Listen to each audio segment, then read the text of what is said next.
Subscribe now and press the bell icon. Never miss an update. वहाँ पे जो है पुलिस के साथ बदमज़गी हुई, उन्होंने हमें रोका, जाने नहीं दिया। और उसके बाद वहाँ पे जो पहले से पार्टी वर्कर और आवाम मौजूद थी, वहाँ पे वो भी जज्बात उनके जो है जोश में थे। और वहाँ पे ये वाक़या सारा जब उन्होंने देखा कि पीटीआई एमएनए को धक्के दे रही पुलिस, और पुलिस के अलावा वहाँ सादा कपड़ों में डंडे लेकर गुंडे मौजूद थे।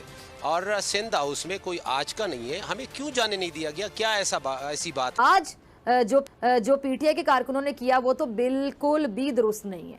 पीटीआई के कारकुन लोटे लेकर, आपने देखा होगा, सिंध हाउस इस्लामाबाद पहुंचे, नारे लगा रहे थे कि जी लोटों को बाहर निकालो। बाद में उन लोगों ने वहां धावा बोल दिया, गेट तक तोड़ दिया, अंदर दाखिल हो गए। अच्छा, ये तो अच्छा हुआ कि पुलिस ने उन्हें गिरफ्तार कर लिया, वरना हालात क्या होते हैं आपको पता है, बहुत कशीदा हो सकते थे।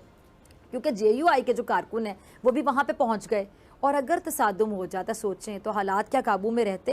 हालात बहुत बहुत बहुत बेकाबू हो सकते थे। सिंध पर हमला है। बिलावल भुट्टो ने सिंध हाउस पर हमला दहशतगर्दी करार दे दिया। कहा हमलावरों का रेड जोन में सिंध हाउस पहुंचना सवालिया निशान है। मरियम नवाज ने कहा हुकूमत के खिलाफ अब सिर्फ गुंडागर्दी का ऑप्शन रह गया है। पीटीआई का मुनहरिफ अरकान को शोकॉज नोटिस भेजने का फैसला। वफाकी वज़रा की प्रेस कॉन्फ्रेंस। शाह महमूद कुरैशी ने कहा कि सिंध में गवर्नर राज का इरादा नहीं, जमहूरी अंदाज में अपोजिशन को शिकस्त देंगे। फवाद चौधरी ने कहा कि सिंध हाउस में लोगों को कैद किया गया है, इन्हें रिहा किया जाए। इस्लामाबाद में तहरीक इंसाफ के कारकुनों ने सिंध हाउस पर हमला कर दिया, दरवाजे को धक्के दिए, लाते मारी और फिर अंदर घुस गए। कारकुन लोटे लेकर तहरीक इंसाफ के मुनहरिफ अरकान के खिलाफ एहतजाज करने पहुंचे थे। साथ लाए और नारे लगाए, फिर सिंध हाउस की तरफ कदम बढ़ाए, शोर किया, पत्थर बरसाए। सिंध पुलिस रोकती रही लेकिन कारकुन काबू में न आए और गेट पर धावा बोल दिया गया। काफी देर चलती रही कोशिश, फिर बिल आखिर दरवाजा टूट गया और तहरीक इंसाफ के कारकुन अंदर घुस गए और खूब हंगामा किया। एहतजाज में अरकान असेंबली फहीम खान और अताउल्लाह भी शामिल थे। सिंध हाउस पर हमला सिंध पर हमला है। पीपल्स पार्टी रहनुमा शर्जील मेमन ने सिंध में विफाक की अमलाक, बनी गाला और वज़ीर आज़म हाउस पर हमले की धमकी दे दी।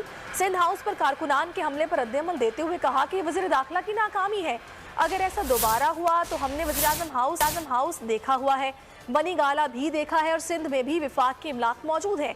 मीडिया से बातचीत में कहा कि इस्लामाबाद पुलिस तमाशा देख रही थी, कारकुन हमला कर रहे थे। सिंध पुलिस ना होती तो एमएनएस की लाशें गिरा दी जाती। हम सिंध हाउस जाते हैं, कल भी गए थे, परसों भी गए थे और आज भी गए थे। वहाँ पे जो है पुलिस के साथ बदमज़गी हुई, उन्होंने हमें रोका, जाने नहीं दिया। और उसके बाद वहाँ पे जो पहले से पार्टी वर्कर और आवाम मौजूद थी, वहाँ पे वो भी जज्बात उनके जो है जोश में थे। और वहाँ पे ये वाक़या सारा जब उन्होंने देखा कि पीटीआई एमएनए को धक्के दे रही पुलिस, और पुलिस के अलावा वहाँ सादा कपड़ों में डंडे लेकर गुंडे मौजूद थे। और सिंध हाउस में कोई आज का नहीं है, हमें क्यों जाने नहीं दिया गया? क्या ऐसी बात है? सिंध हाउस पर तहरीक इंसाफ के कारकुनों का धावा। मरियम नवाज भी हुकूमत पर बरस पड़ी। ट्विटर पर लिखा कि हुकूमत तो नहीं बचा सकते, बची कुची इज्जत है तो वही बचा के निकल जाओ। आप एक मुंतखब हुकूमत तो हो नहीं कि डट जाओ, इसलिए अब गुंडागर्दी का ही ऑप्शन रह गया है। पर यह भी हमेशा उल्टा ही पड़ता है। इस बात में कोई शक नहीं है कि बच्चे हर काम अपने बड़ों से ही सीखते हैं। अच्छा, इस वक्त सियासत की बहुत ही अफसोसनाक सूरत हाल है, आप सब देख रहे हैं। कौम के बड़े कहलाने वाले रहबर, सियासी रहनुमा इस वक्त कौम के नौजवानों को क्या सिखा रहे हैं? ये सब कुछ ना जो वो देख रहे हैं अब यही सीख रहे हैं, और जो सीख रहे हैं वो कभी ना कभी करेंगे भी। और सिखा कौन रहे हैं? सिखाने वाले बड़ों से सीख रहे हैं और ये करेंगे वक्त आने पर। ने इसे खुली गुंडागर्दी तक करार दे दिया, और उन्होंने ये भी कहा कि अगर सिंध की पुलिस ना होती तो यहाँ मौजूद तमाम अराकीन की जान को खतरा था। अच्छा, उन्होंने ये इल्ज़ाम भी लगाया कि जी वज़ीर आज़म इमरान खान साहब तसादुम चाहते हैं, हम भी अपने कारकुन बुलाकर उनकी धुलाई कर सकते थे, लेकिन हमारी क़यादत तसादुम नहीं चाहती है।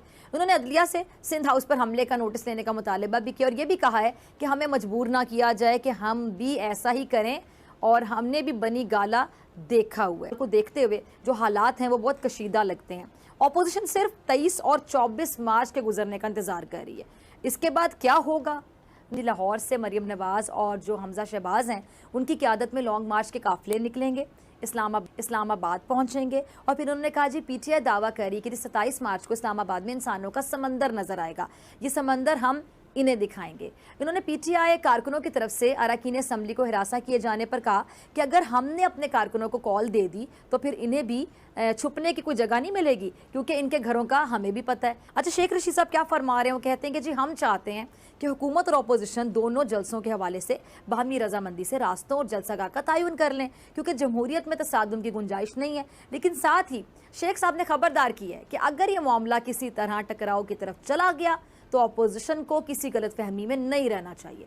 अपोजिशन को कहना चाहता हूँ कि इस मुल्क के मुआशी, इक्तसादी, सियासी और आलमी जो हालात हैं वो ऐसे नहीं हैं कि इस मुल्क में किसी सियासी तसादुम की गुंजाइश हो। असद उमर कह रहे हैं कि जी -1 का मतलब है कि जी तहरीक इंसाफ माइनस, तो फिर ऐसा तो नहीं हो सकता, क्योंकि जिसने पार्टी बनाई होगी, जिसकी वजह से लोग पार्टी ज्वाइन करें, और अगर आप उसे ही माइनस कर दें तो फिर पीछे कुछ नहीं बचता।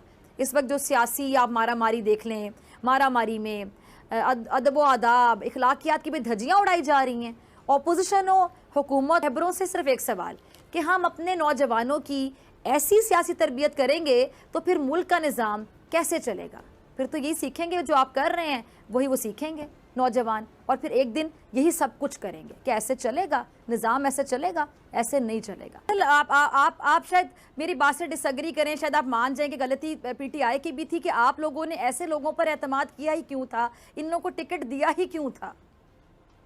देखिए, ये आप इसमें कुछ ऐसे लोग हैं जो हमारे बड़े, कुछ कहते हैं जी इलेक्टेबल्स। बात ये नहीं है, बात ये है कि कुछ ऐसे भी लोग हैं जो कि बड़े पीटीआई के साथ लॉयल लोग थे, और हमें उम्मीद है कि वो लॉयल रहेंगे और वापस आएंगे।